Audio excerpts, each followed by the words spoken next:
Welcome to Outside the Box. I'm your host, Margot. You're tuned into Project Paperclip, also known as Operation Overcast. This was a U.S. covert operation, of course. It was mainly focused on immigration. Of course, we didn't have immigration laws like that were really set in stone then, but over 1,600 ex-Nazi engineers and scientists came over to America because we needed help in our advanced military department, weaponry department, because obviously war is a part of life, right? Considering. So we have World War I, World War II, the Battle of Pearl Harbor lasted 4 years. And so then we're like, okay, so we need to kind of get focused in the foundation of our military services. So public records became a problem with their reputation. So every time we hear the word Nazi, it's already stigmatized. Like it's already, everyone's like, oh my God, Nazi. So we think bad automatically. So that's how they felt then. But we weren't thinking of how advanced they were. When the government and military officials, as well as CIA officials, they knew this, from after World War II. They're like, okay, so things need to be done that a lot of you guys aren't aware of. And then, of course, we have the communists, which are like, okay, so their relationship, I think, was kind of deteriorating with the Nazis. They were, or not with the, I don't want to say Nazis, but with the scientists and engineers, because they had already established a relationship with these guys. So again, the Soviets and Koreans or whatever are already ahead of us, but we ended up, I guess, luring them over here. So anyway, everybody's like, oh my God, making a big deal about it. So of course we had to do what we needed to do, and that was to keep the talents and the knowledge of the ex-Nazi engineers to ourselves. Okay, so we're like, we can't tell you. Right now, this is the foundation. We have to keep everything secret, so we're gonna go ahead and think ahead. So the Joint Chief of Staff then made the decision to come up with the JIOA. It's like a Joint Intelligence Organization Agency or something like that, meaning we need covert businesses to get this done. Originally, they were supposed to come over for 6 months to a year, but obviously we needed them longer than that, so that immigration, it became like a permanent immigration type thing. May 2nd, I believe, 1947, if I'm not mistaken, captured. So this is the extent that we had to go. So many were captured May 2nd, right? And they came over, and the reason why this was another covert operation to get them over here. And this was to, of course, work on rockets and everything else. So we had that incident.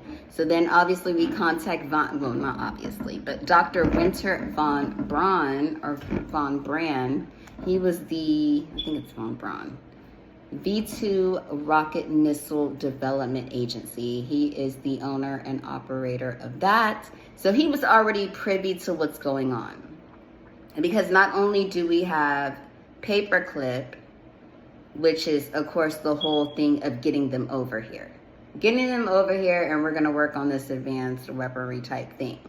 So then it turns into something else with the immigration and so on and so forth. So evolution obviously comes, problems. So Dr. Winter van Braun, like again, V2 Rocket Missile Agency, they already had their little covert thing going on. So they're like, okay, so we're already working with prisoners from the concentration camps, working on missiles and rockets already, right? So the military is like, okay, so this is what we're going to do. We have our guys here too that we had come over to help us with our technology department and all these other things that we needed help with. So do you mind if we kind of, come together and we do this like together? So they're like, okay, yay.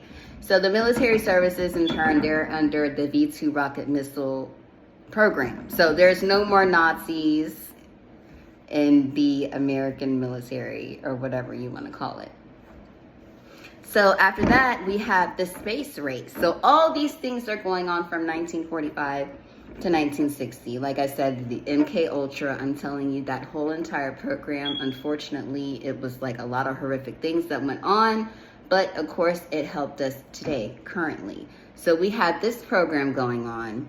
You have the Koreans on our back and the Soviets. They're like, okay, so they're trying to grab everything that they can because they have their governments and they have their military.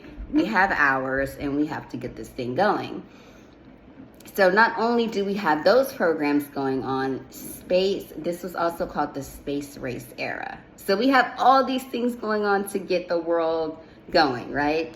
Whatever makes the world go round. So Dr. Winter Van Buren, he became famous for advertising space flight on television and magazines. So this is something new, the space race era. So we're all at like this like thing, we're scrambling for all the information that we can get, right? So the space race, I believe Soviets beat us, of course, launching Sputnik.